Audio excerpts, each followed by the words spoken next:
అల్లూరి సీతారామరాజు వర్ధంతి సందర్భంగా విశాఖ మధురవాడలో సిపిఐ నాయకులు ఆయన విగ్రహానికి నివాళులర్పించారు. సిపిఐ జిల్లా కార్యవర్గ సభ్యుడు మరుపిల్ల పైడిరాజు మాట్లాడుతూ బ్రిటిష్ పాలకులకు వ్యతిరేకంగా గిరిజనులను సమీకరించి అల్లూరి సాయుధ పోరాటం నడిపారని చెప్పారు. దేశ స్వాతంత్ర పోరాటంలో అల్లూరి పాత్ర చరిత్రలో చిరస్థాయిగా నిలిచిందన్నారు.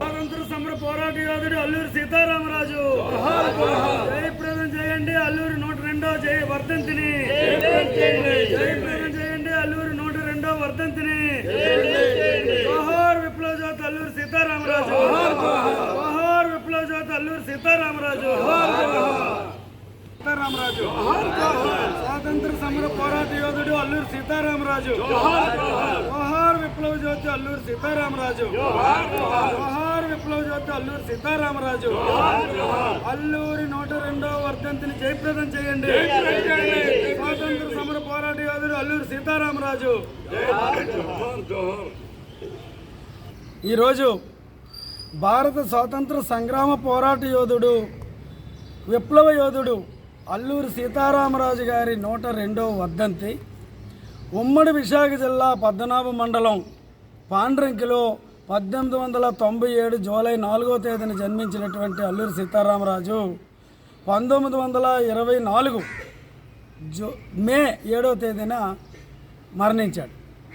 ఈ జిల్లాలోనే పుట్టి ఈ జిల్లాలోనే మరణించినటువంటి అల్లూరి బ్రిటిష్ వారు గిరిజనులు పెడుతున్నటువంటి బాధలు సహించలేక గిరిజనులను చైతన్యవంతులు చేసి ఎటువంటి ఆయుధాలు లేకుండా గిరిజన సాంప్రదాయేతర విల్లంబులతోనే బ్రిటిష్ వారిని 2 సంవత్సరాల పాటు గడగడలాడించినటువంటి గొప్ప స్వాతంత్ర సమరయోధుడు.